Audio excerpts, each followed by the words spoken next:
దుర్గా శరన్నవరాత్రుల్లో దుర్గాదేవి 9 అవతారాల గురించి తెలుసుకుందాం. పౌర్ణమి నాడు ప్రారంభం అయ్యే అవతారం శైలపుత్రీదేవి. శైలపుత్రి దక్షుని ప్రథమ పుత్రిక. శిరస్సున అలంకారంగా బాలచంద్ర రేఖను ధరించి ప్రతిశూలాన్ని చేతబట్టి ఎద్దు వాహనంపై కూర్చునే అవతారమే శైలపుత్రి. పరమేశ్వరుడే తనకు పతి కావాలని కోరుకుంది. ఆమె కోరిక ప్రకారం హిమవంతునికి పుత్రికగా జన్మించింది.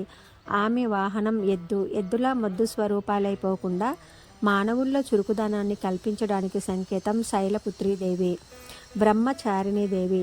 పరమేశ్వరుణ్ణి భర్తగా పొందడానికి నారదుడు ఆదేశానుసారం ఘోర తపస్సు చేస్తుంది. ఆకులు కూడా తినకుండా ఉన్నందున అపర్ణగా ప్రసిద్ధి. పరమేశ్వరుని భర్తగా పొందే వరకు ఆమె బ్రహ్మచారిణి. ఆమెకే కన్యాకుమారి అనే పేరుంది. ఈ మాతను ఉపాసించే వారికి సర్వత్రా సిద్ధి విజయాలు ప్రాప్తిస్తాయి. చంద్రఘంటాదేవి. ఈ రూపం మిక్కిలి కళ్యాణకారకం. శిరస్సుపై ధరించిన అర్ధచంద్రుడు అర్ధాకృతిలో ఉండడం వల్ల ఆమెకు చంద్రఘంట అనే పేరు వచ్చింది. ఈ తల్లికి శరణొచ్చిన వారికి ఎల్లప్పుడూ అభయగంట మోగుతూ ఉంటుంది. దుర్గాదేవి 4వ అవతారం కూష్మాండ.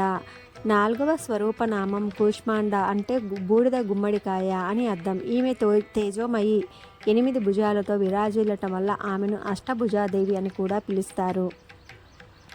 దుర్గాదేవి 5వ అవతారం స్కందమాత. ఈ 5వ అవతారం స్కందమాత. స్కందుడు అనగా కుమారస్వామి. స్కందుని తల్లి అయినందున ఈమెను స్కందమాత అని పిలుస్తారు. ఈ తల్లి వాహనం కమలాసనంపై పద్మాసనంగా శ్వేతపద్మంతో శోభిల్లుతుంది. తనను నమ్మిన భక్తులకు పతనం లేకుండా ఈ తల్లి ఉద్ధరిస్తుందనడానికి సంకేతమే ఈ అవతారం.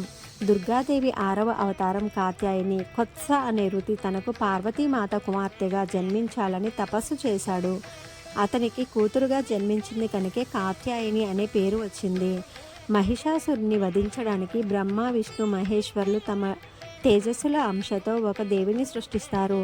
మొట్టమొదట ఈ కాత్యాయనిని మహర్షి పూజిస్తాడు. ఆమె ఆశ్వయుజ శుక్ల సప్తమి, అష్టమి, నవమి తిథిలో పూజలు అందుకుంటూ విజయ దశమి నాడు మహిషాసురుణ్ణి వధిస్తుంది. దుర్గాదేవి 7వ అవతారం కాళరాత్రి. దుర్గామాత 7వ రూపం కాళరాత్రి. ఈమె శరీరం ఛాయ చీకటి వలె నల్లగా ఉంటుంది. అందుకే ఈ దేవికి కాళరాత్రి అని పేరు. ఈమె వాహనం గాడిద. ఈ తల్లి ఎప్పుడు శుభ ఫలితాలను ఇస్తుంది. అందువలన ఈమెను శుభంకరి అని పిలుస్తారు. దుర్గాదేవి 8వ అవతారం మహాగౌరి. ఈమె పరమేశ్వరుణ్ణి భర్తగా పొందటానికి కఠోర తపస్సు చేస్తుంది. దీని కారణంగా ఆమె దేహం నల్లబడుతుంది. ఆమె తపస్సుకు మెచ్చి ఆమె శరీరాన్ని గంగాజలంతో ప్రక్షాళన చేస్తారు. దాని వలన ఆమె శరీరం గౌరవర్ణంతో విద్యుత్తు కాంతులతో వెదజల్లుతూ ఉంటుంది. అప్పటి నుంచి ఈమె మహాగౌరిలా ప్రసిద్ధి చెందింది. దుర్గాదేవి 9వ అవతారం సిద్ధిదాత్రి. దుర్గామాత 9వ శక్తి రూపం సిద్ధిదాత్రి. ఆమె అన్ని సిద్ధులను ప్రసాదిస్తుంది.